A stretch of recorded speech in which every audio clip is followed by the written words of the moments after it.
I am here to talk about capitalism. What is capitalism? Capitalism, I would say in simple terms, is pretty much free markets, free enterprise. It's a economic term, economic society where everybody will more than likely benefit from. We produce, and our brothers, our sisters, our neighbors in our country amongst us will benefit off of those productions. Trade-offs, trading. That's pretty much what I would say my definition of capitalism is.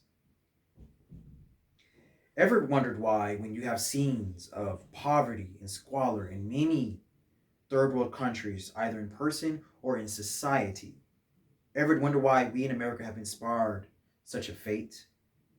When you have learned such a bitter oppression that so many people have suffered under in despotic countries around the world, have you ever wondered why Americans have been inspired? Have scenes of government sponsored carnage and lethal mob violence in countries like Rwanda or in the Balkans ever made you wonder why such horrifying scenes are not found on the streets of America? Nothing is easier than to take for granted what we are used to and to imagine that it is more or less natural so that it requires no explanation. Those among us, specifically these policymakers, are constantly rhapsodizing about change in vague or in general terms, seem to have no fear that a blank check for change can be a huge risk in a world where so many other countries that are different are also far worse off. Chirping about change may produce a giddy sense of excitement or personal exultation, but as usual, the devil is in the details. Even despotic countries that have embraced sweeping changes have often found that these were changes for the worse. Even the best countries must make changes. And the United States has made many social, political, and economical changes for the better. But that is wholly different than making change a mantra. To be for or against change in general is childish. Everything depends on the specifics. To be for generic change is to say that what we have is so bad that any change is likely to be for the better. We can't just go with good sounding rhetoric. What are the effects or costs? Thomas Sowell mentioned socialism is a wonderful sounding idea. That does not mean that it is a reality. And a reality is disastrous. When you see people starving in Venezuela and fleeing in the neighboring countries that actually are not too bad or far off than Venezuela, but you realize that this is a country that once had the world's largest oil reserves. You realize that they ruined a good prospect with good sounding ideas that did not turn out well at all. The policymakers seems to act like there are solutions to everyone's problems. The intellectuals seems actually the same way, seems to believe with their intellect they can save the world. Thomas Sowell once said, there are no solutions. There are only trade-offs. And I would like to, and Frederick Douglass said to the slaves, if you want to eat, learn to trade. Not everyone is going to benefit off the same solution. Not everyone wants the same thing. I started economics back in March. I taken economics as a major. I would like to get my PhD out of economics because I find this subject very interesting. But I want to say the first lesson of economics that I learned from Thomas Sowell is scarcity. The first lesson of politics is to ignore that scarcity. The complete opposite of scarcity that I would say, if I can describe it in layman terms, is the complete opposite of abundance. I don't mean to sound pessimistic or negative or anything, but in reality, we have to take in consideration that there might not be enough resources for everyone.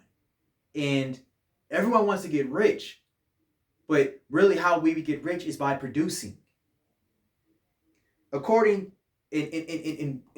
is nothing that would be benefit human beings in an economic society more than capitalism.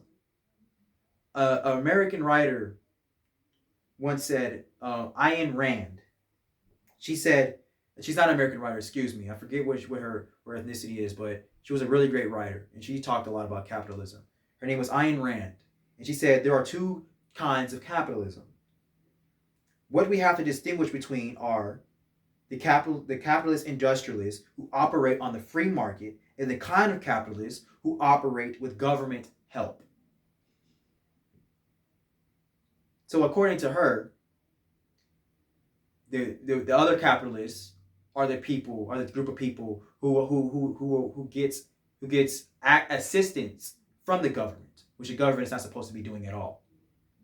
Anytime in history when an individual became rich or wealthy, not once did the government intervene. According to Ayn Rand, there are two ways to get rich, and only two. One is to produce your wealth in trade with other people by voluntary trade to mutual benefits, or acquire wealth by force. In Thomas Sowell's book, Discrimination Disparities, the most spectacularly successful political doctrine in the 20th century was Marxism, based on the implicit presumption that differences in wealth are due to capitalists growing rich by keeping workers poor through exploitation. So Sowell was asked about what was wrong with that assumption. It sounded good like so many others, Sowell replied. But this was never put to any test. The test he suggested was a simple one. If it's true that the rich are rich because they're keeping the poor poor, then in the country with lots of billionaires, you should correspondingly have great amounts of poor people. But that is not the case. If you think about the United States have more billionaires than Africa in Western Europe, than Africa in Western Europe combined. But also, compared to the standards of the living in the poor people in America, they also override. They also have more than the poor people living in Africa and Western Europe combined. So you have to take that consideration that it just simply doesn't add up. So Jeff Bezos actually said something about capitalism. He's mentioned that capitalism can cure a lot of problems in this world. Not everything, but a lot of problems in this world. It's an economic system that we all, as people, I just want to say Americans, as people, can benefit from. And if you look back in history, everybody benefited from capitalism, from free markets, free enterprise. If you look at China, if you just literally look at China and Singapore, that produces more billionaires and millionaires, they hardly have any poor people living in that country. They benefit from capitalism. And if you look at the effects of socialism in history, if you look at where Czechoslovakia was back in World War II and where it is now as a third world country, and how it was invaded by the Nazis and how it fell to socialism just back in World War II and where it is now, you will see the effects. Thomas Sowell always said that there were three questions that can just eliminate the left, which is one, at what cost? At what cost is your policies at what cost is it going to affect? Two, compared to what? What is these policies, ideas, these great, wonderful sounding ideas? What are you comparing them to? And three, what hard evidence do you have? Where's your evidence? Have you tested this?